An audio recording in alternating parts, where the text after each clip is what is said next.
I'd like to welcome everyone.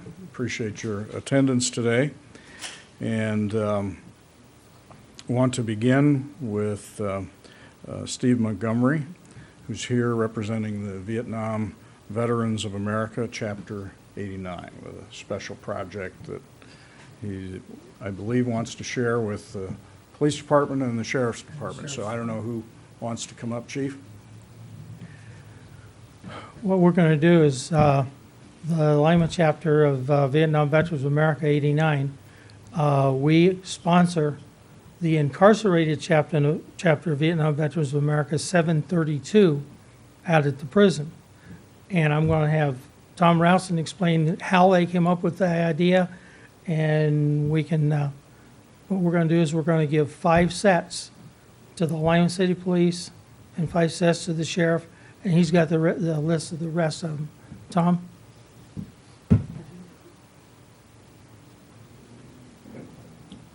My name is Tom Routson. I am representative for the Incarcerated Veterans, Chapter 732 of the Vietnam Veterans out to the prison. This idea was gotten from a guy reading a magazine.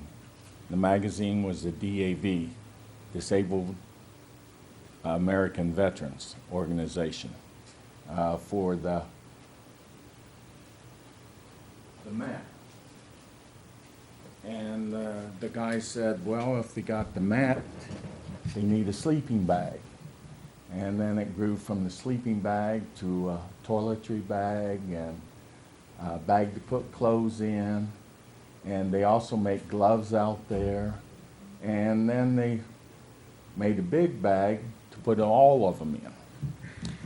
And they partnered, because of joint membership, they partnered with the Red Cross out there. And so those two organizations, they have overlapping members. Therefore, they made the project together. So I don't want to leave out the Red Cross. Besides the Police Department and the Sheriff's Department, we give out 5 to the Lima Rescue Mission, 5 to the Veterans Food Pantry, and we given 5 to the Red Cross. This is probably going to be an ongoing mission, since out to the prison they make clothes for other prisoners. And all this blue is made from scrap. Scrap sewing their uniforms together, so that it's not wasted. Okay, sorry about that. So so the scraps out there are being used to make all this. That way, there's no waste. This is intended for? This is intended for homeless people. We're giving some to the Red Cross because they respond to emergencies. A family may come across where they need to have something and they don't have anything because their house burnt down or flood or whatever.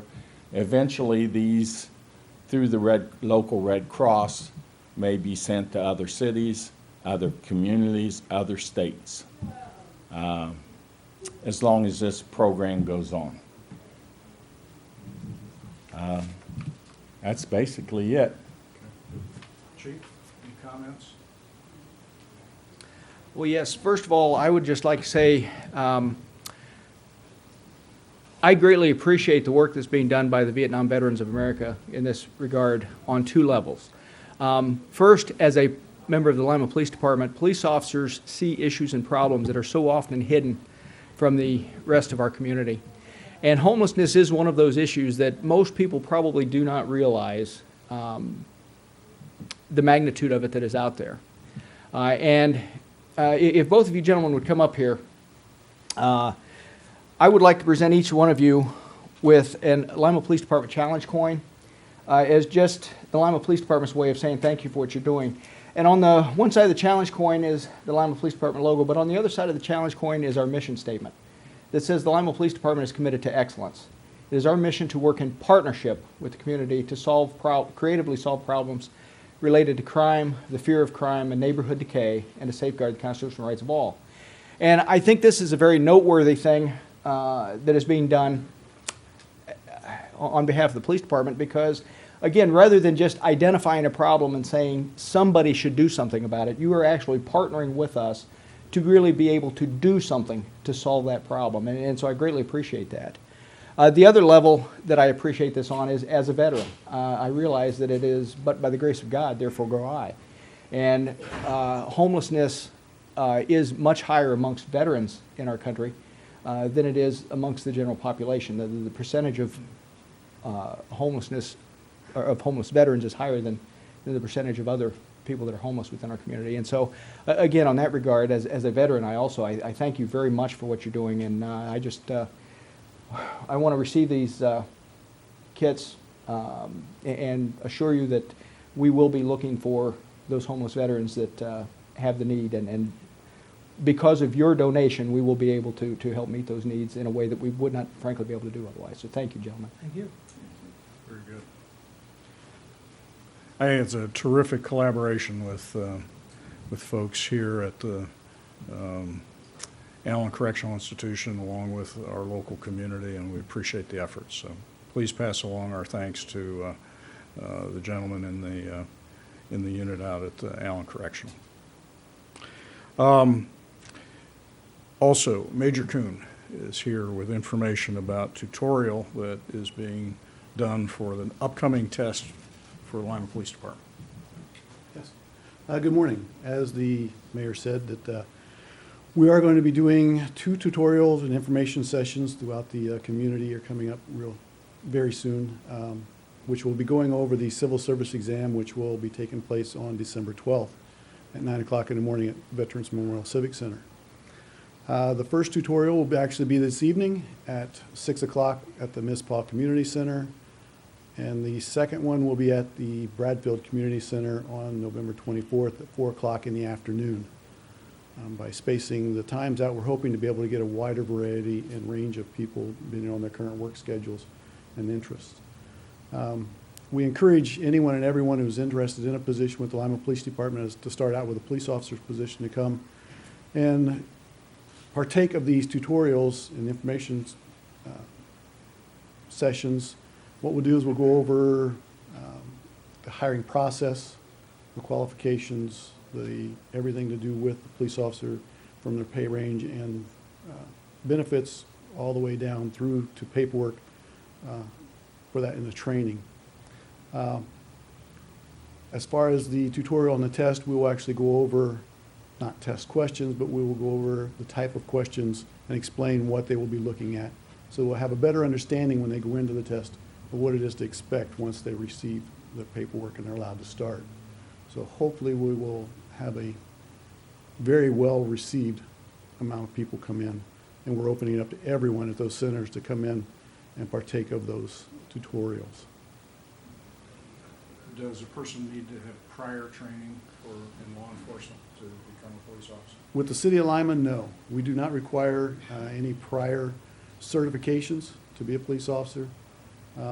There are some disqualifiers which we'll go over with the session.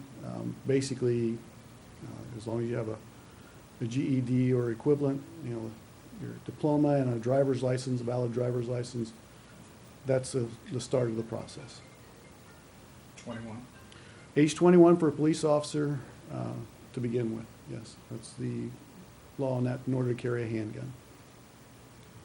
And then the maximum age, that you was reminding me, is age 35 to be hired in. If you're 34 and you're interested, please come take the test. As well as if you turn 21 during this calendar year, come and take the test. We had people last time that turned 21 during the testing process, and they didn't take the test because they didn't think they'd be able to have an opportunity to even go through the process. We still go through the process. They turn 21 before they're hired. They're in. Very good. Thank you. Thank you, Chief. Again, one is tonight at Mizpah at 6, and then the 24th, which is next Tuesday, at 4 at Bradfield. So we encourage folks to participate. Byron Selden is here with an announcement about a community conversation process. Byron? Good morning. My name is Byron Selden with Health Partners of Western Ohio. I'm the Director of Community Engagement and Provider Recruiting. Tonight, we are having an event which is a Health Spark community event, and it is being funded by the Ohio Commission on Minority Health. And therefore, Health Partners of Western Ohio has been given an opportunity to be the host of this event for the second time, and it's basically continuing the conversation on this subject matter. And it's going to be held at the Bradfield Center.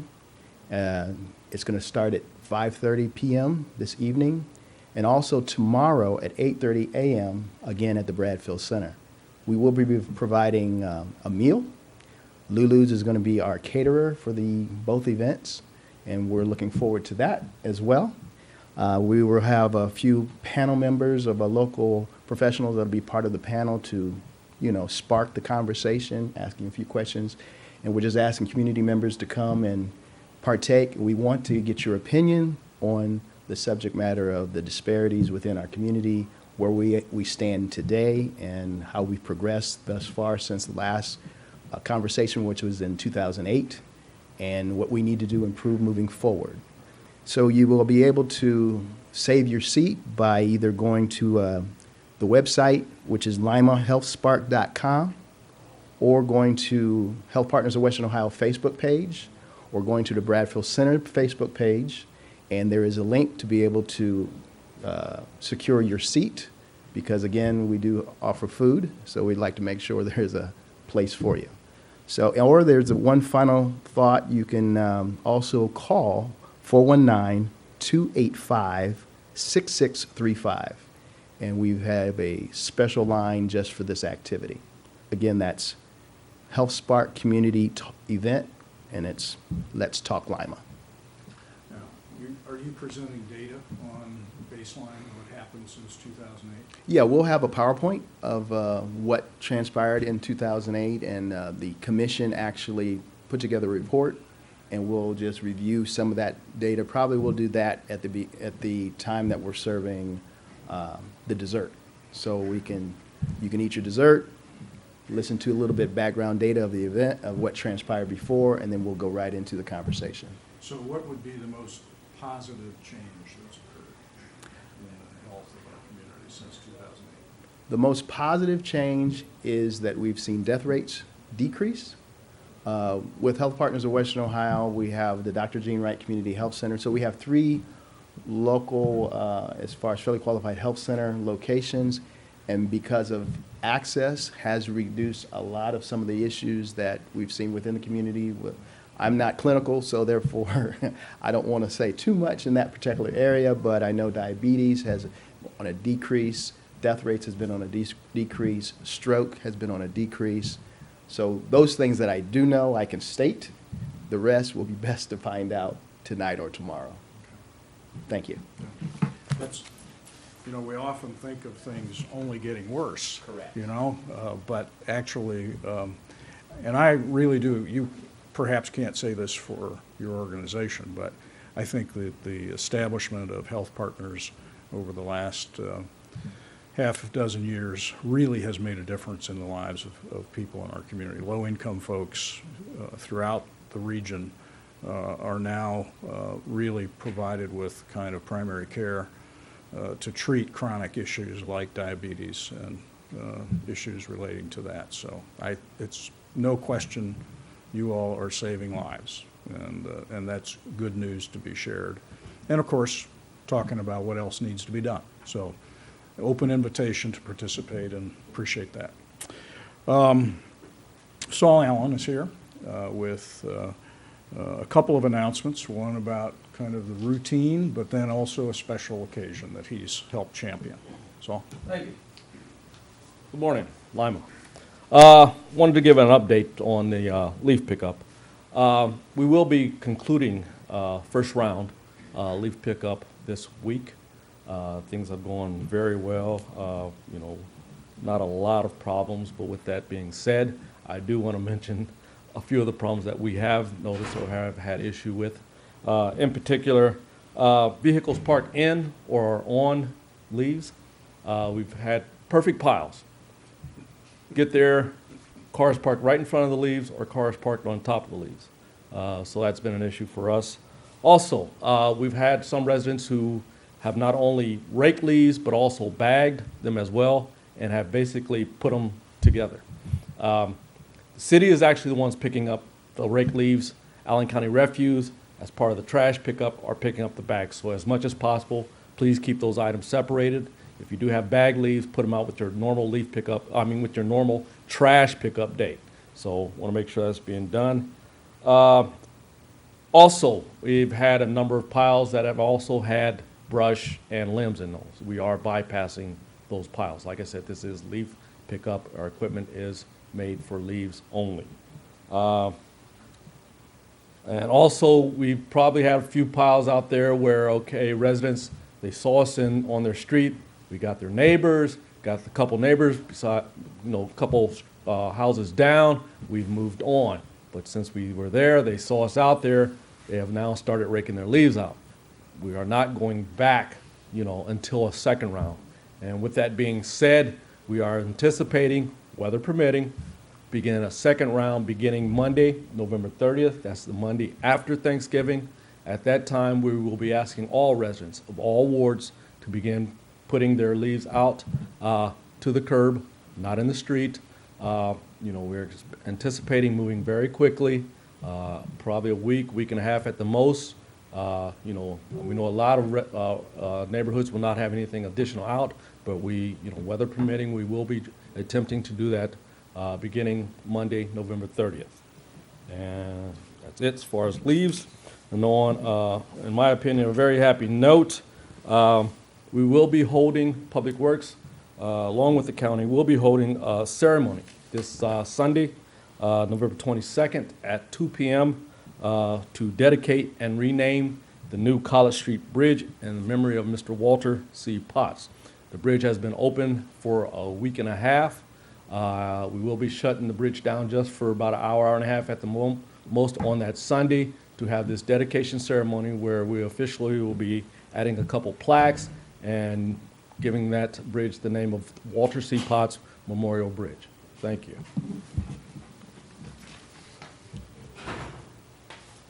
This was an idea that Saul championed through City Council, and I think the proximity of the bridge to two locations in Walter's life is really significant. It makes it very appropriate. One was his home, which was right at the intersection of North Shore and Collett, which is just, you could hit it with a baseball standing at the bridge. And also Bradfield Center. So the fact that this bridge is being selected as the site of this memorial, I think, is absolutely entirely appropriate, and we're glad that council supported the idea. And the family did as well. The family chose this date, and we want to, hopefully we'll have a turnout in the community at 2 o'clock on Sunday. So.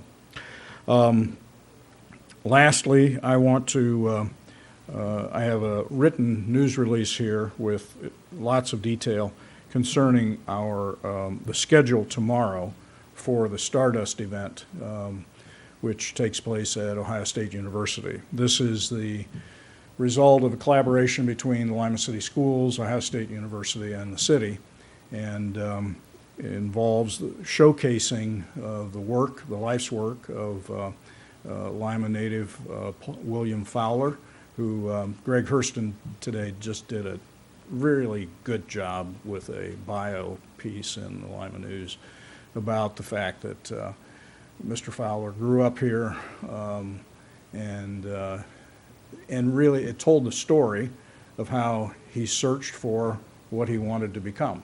It was a story of his educational attainments, but also the change in, he wanted to ultimately, first of all, be a locomotive engineer, and his passion was trains.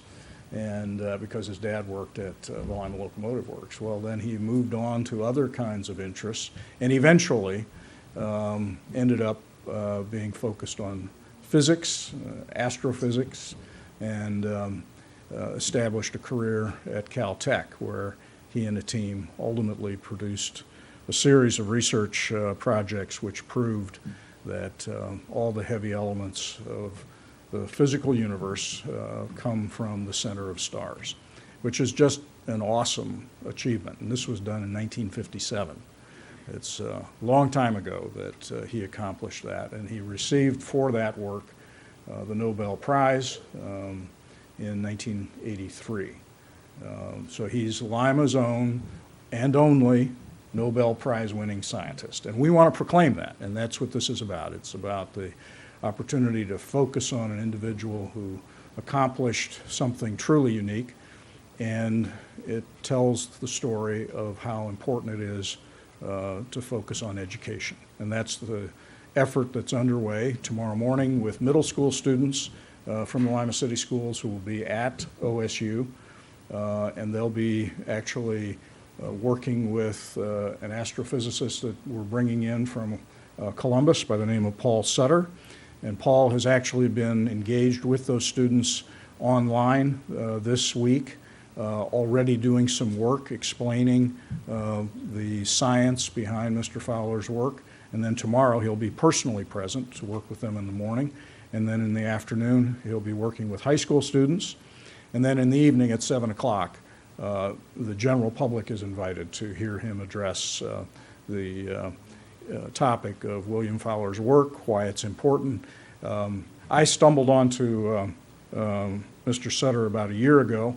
He has a podcast called Ask a Spaceman, which I subscribe to, so I get a couple of downloads a week from him. And he's got a terrific ability to break down very sophisticated science and make it understandable to lay people like myself and like everyone else in this room. So I think people will really enjoy him.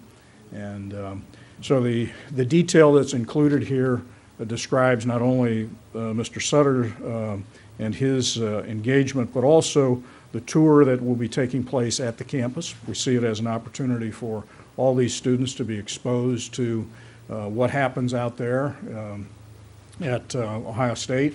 And they'll be doing things such as visiting the chemistry lab and talking about the emissions spectrum. They'll be working with a quadcopter and talking about advanced energy vehicles. And I believe there was going to be some work on DNA research. So that'll be an exciting day for students to really get exposed in a broad way to these topics. And hopefully, as I think Greg Hurston's story in today's paper makes very clear, William Fowler got excited about science when he was in high school. I think it's really important that, we all grow up. We come to a sense of ourselves at various times. So the opportunity to excite oneself about education happens middle school and high school. We know that. So exposing kids to that set of opportunities is really important. We look for this as an ongoing annual opportunity to showcase William Fowler and to also be discussing the importance of science, technology, engineering, and math. All those fields that are essential to getting the kinds of jobs that I think we all want our kids to have. I was speaking this morning to a group and I said, if you've not recently been watching any television, you may have missed that 2 institutions locally now have robotics curriculum, both Apollo and UNOH. Now, why is that? Why are they offering that? It's not just because it's something that's going to happen 20 years from now.